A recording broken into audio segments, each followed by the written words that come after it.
If you're looking forward to the end of humanity's forever wars and you're wishing you could do something about it, I'm here to say not only can you do something about it, but you are doing something about it.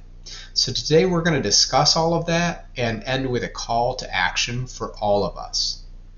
Now, I would say our knee-jerk reaction as humans when we see things like global conflict is to automatically sort of blame our leaders, not really understanding that leaders are a reflection of the people, of the mass consciousness. So we are all already individually involved in what is happening.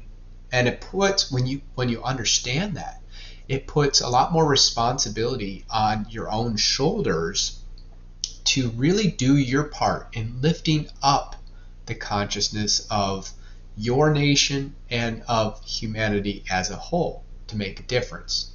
Now let's talk about why that might make a difference. As with everything, this really just goes back to consciousness and how consciousness works. Our world, our physical reality, is produced really by fluctuations in space, frequencies in space that aren't frequencies of things in the way that we think of.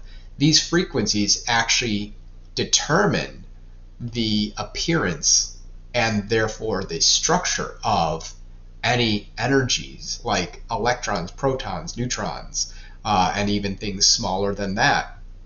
So it is the fluctuations of space that actually craft our world. And what moves those fluctuations? What determines the patterns, those underlying patterns of ripples in space? And that is consciousness. The divine consciousness and all the holographic consciousnesses within that. That is, all the beings that exist within the universe and are themselves also creating from the one universal creator. All of these consciousnesses are manipulating fields and generating the reality around us. Now, we extend our consciousness through our three brains, also through all of our other smaller centers, energy centers, and what we might call gates and pathways of energy through the body. But primarily, and for simplicity, we'll talk about the three brains. We have our body, which can execute things, which can execute our consciousness into the world, but very locally, because our body is right here, very local. Whereas our mind generates a much larger field of consciousness and develops tools to end up having a global reach. And that can be powerful or it can be dangerous because the mind is a planner. The mind plans how to execute and influence others to execute. And the mind can be motivated by either the gut consciousness, that is the physical consciousness, the desire to control for the sake of survival of the body, therefore controlling resources, controlling other people. Those things come from the lower consciousness of the body versus what can come from inspiration from the heart or from the inner self, the spirit. If that is motivating the mind, then the mind can do very high things, very beneficial things for everybody because it develops these tools like the internet, like any means of sort of mass communication of influencing other consciousnesses. So that is very powerful. Now, in fact, the most powerful is the heart consciousness itself, because the heart consciousness can extend from us globally if we are powerful enough. That is, if we are centered enough and really tapped into the divine. Now, that's not common for most of us. In fact, in this age of humanity, our primary consciousness is the brain or mind, the brain consciousness. And until recently was mainly driven by that lower gut energy. And that's why we're in all the challenges that we're in. We're finally in a time where the heart has started to override the influence of the gut. And therefore, it will gradually start transforming how the mind operates in this world collectively. But just from a standpoint of mass consciousness, our greatest opportunity for influence, even if we don't have mental influence, that is, let's say we don't have a massive channel online or thousands of friends following us on Facebook, whatever it might be that we might be able to influence through tools, or we happen to own a media network. If we don't have those opportunities, which are mind opportunities, it's okay, because we have a bigger opportunity, actually, more hidden, less obvious to anyone, but we have a massive opportunity through the heart, because the heart connects in a way that even the mind does not. There is a mass consciousness of this brain, but there is a mass consciousness of this brain, of the heart, and the heart is about unity, about connection. So we have this tremendous opportunity to influence people at a subconscious level, which makes it very, very powerful. This is all conscious, and people can resist what is up here.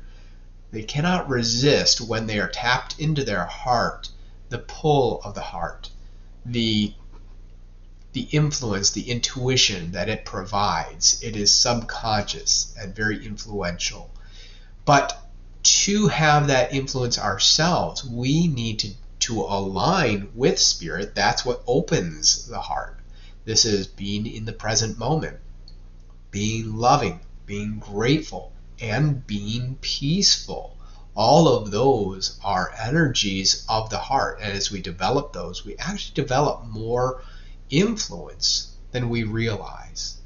And this is true even up to our leaders. Now, it is better for us if we want to execute heart or spirit into the world, that we put leaders in place who can respond to that. Because if a leader's heart is closed, that leader will have a hard time responding to heart consciousness. And then we're relying on mental influence, on the influences of, unfortunately, the media, and in many ways the media. Today we have a rise of influencers who can also move mass consciousness on the mental level. And that is good, because we're taking the hands out of a few conglomerates and putting it into many more people's hands to move consciousness. And hopefully many of those influencers are moving from the heart, whereas conglomerates, they are not necessarily moving from the heart. Usually, I would say not. So influencers have a much bigger opportunity to move from the heart and then to move minds, because they have that reach of the mind through internet tools or through other forms of communication. Now, granted, a lot of influencers are actually still bought up by the conglomerates. They're paid to produce a certain message, so we still have to be careful around that. But the main point here is that you don't have to be an influencer. You don't have to own the media. You simply have to expand the heart, and you can actually start to shift things in the world. Now, it is not the job of one person to transform the world like that, but it is the job of one person to take part in that. And so the call to action is really this. A lot of us are really concerned about global conflict, and we want to blame our leaders for it, but we forget the impact we're having when we are not peaceful in our own lives, when we get into an argument, when we are sitting in worry, when we are sitting in anger. These are things that take us out of peace. And to the degree we've opened our heart, that is reaching other hearts. And so it falls on us, if we wish to take the responsibility, to be at peace in as many moments as we can possibly be at peace. This is really important within the household, within the workplace, to understand where we have a role in some sort of conflict, and that we are spreading that when we tell others about it, when we use our mental influence to talk to others about conflict. Oh, this person was wrong because, and I was right because. That's coming from that lower individuality, self-preservation sort of energy. Whereas if we can live in a place of forgiveness and opportunity to make amends, and a place where we simply aren't stepping into it with somebody else. Now, this doesn't mean we don't set appropriate boundaries. It doesn't mean that others won't attack and we won't have some sort of initial human reaction from our preservation status, okay? But what do we do from there? How do we respond? Do we take a deep breath? Do we refuse to participate in those things? So we really have an opportunity to make a difference in our local area, and that makes a difference on the whole. Now, if you happen to use the 3 Brain Living app, and I invite you to, it is free, there is a particular screen, what I call the 3 Brain Habits, where you are able to check some boxes every day regarding development of heart, mind, and body, because we do want the mind and body strong. We just want them following the heart. So we want a strong and healthy body, we want a strong and healthy mind, but we want them following the heart. But there is one extra checkbox for a day of peace. All of these are up to you to decide, did I achieve this today or not? But for Day of Peace, it's really about spending some time in reflection each day, saying, did I engage in conflict? That can be internal conflict as well, and you decide at what threshold you decide you did. And this is just for you to track for yourself. It's a daily reflection, and it's an encouragement every day to take part in a greater plan for peace that doesn't necessarily involve mass meditations, like waiting for the world to have a mass meditation on peace. No, it's an everyday thing for you. And if it's an everyday thing for you, then if there is a mass meditation for peace that you don't even know about, no problem. You're already involved. You're already living it. And so I invite you to download the app and use that as daily inspiration. Or if you're not using the app, simply to do your best to live in peace every day, because you will have influence on those around you, and ultimately we all will have influence on our leaders.